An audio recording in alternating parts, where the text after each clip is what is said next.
nutrição, ela é uma ciência e as pessoas resumem a nutrição a calorias, né? Vem o alimento como pezinho, pontinho, vilão, mocinho, engorda, emagrece. E essa visão da nutrição sempre me incomodou muito, na verdade. Então, quando eu me formei em 2002 e em 2003 meu pai falou, e aí, né? Vai atender, não vai atender? Aquela coisa que você se sente insegura.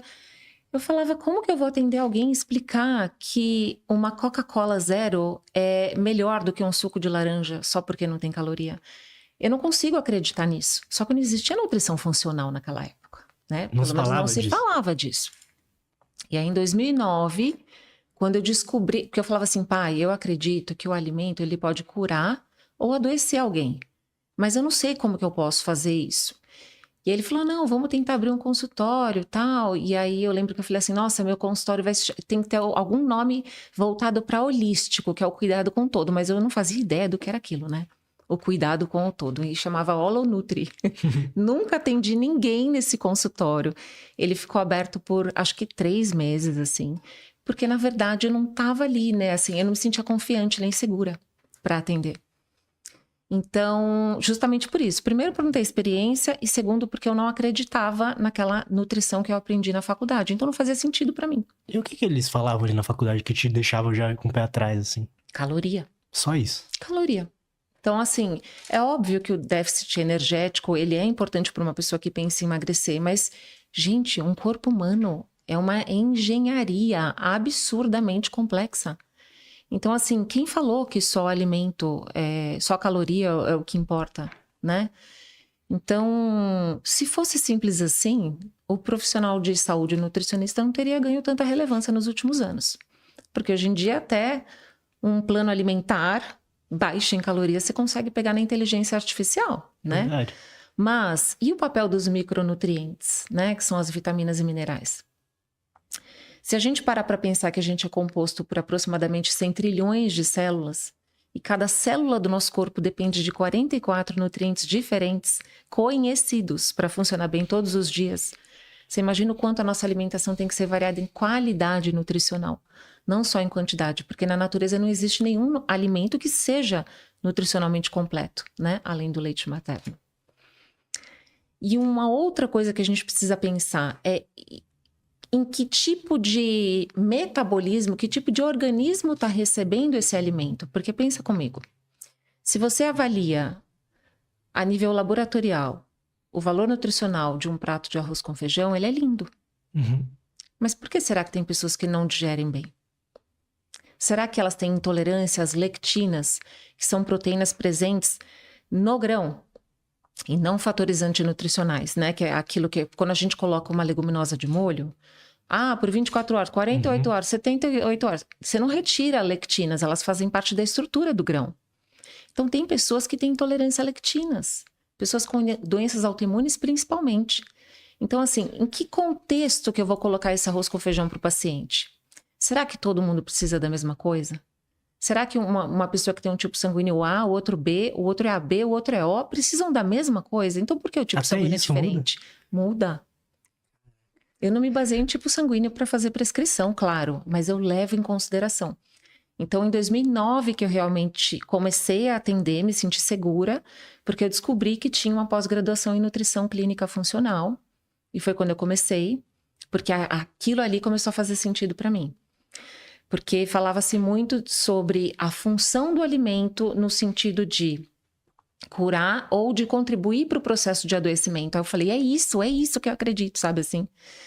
Em 2003, meu pai me deu um livro chamado Nada é Incurável, da gripe à AIDS, e contava a história de um médico que se curou de câncer e asma, mudando o estilo de vida e a alimentação.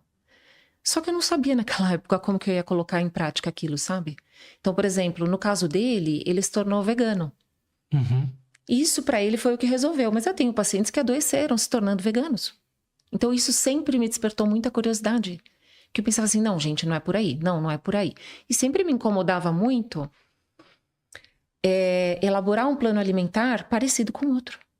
Sabe assim? Então você tem que comer arroz, feijão, verdura, legume, proteína você escolhe, sabe assim?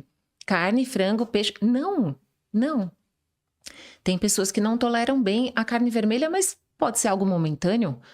Porque eu costumo dizer que a vida é feita de momentos de guerra, de paz e de férias, né? E isso influencia totalmente a maneira com que seu corpo se comporta, né? Seu sistema digestivo, frequência de evacuação, sono, excreção de toxinas, tudo isso fica em segundo plano, se torna menos prioridade, porque a prioridade é sobreviver. Então, o momento de vida que o paciente está conta muito. Então, às vezes, a incapacidade digestiva dele é momentânea, porque ele está passando realmente um momento difícil, por exemplo, né? Um dia de estressante, sei lá. É um período, eu diria, porque um dia só dificilmente vai começar a manifestar sinais e sintomas, né? Nosso corpo demora em média de 8 a 10 anos para desenvolver uma doença. E nesse tempo, ele grita através dos sinais e sintomas por socorro, por ajuda. A gente é que não sabe interpretar, né? Então, eu falo que os sinais e sintomas, eles são ouro, a propedêutica clínica que se perdeu ao longo dos anos, que é escutar o paciente, levar em consideração, né? Análise de sinais e sintomas se perdeu muito nos últimos anos. Parece que está começando a retomar, mas sempre foi uma coisa que eu levei muito em consideração. Então, na verdade, a minha linha de atuação clínica hoje, ela é muito voltada, baseada na minha experiência, nos meus questionamentos, que eu acho que é muito isso, né? Que um profissional acaba levando, Claro. né, para sua prática clínica, aquilo, as dores dele, né?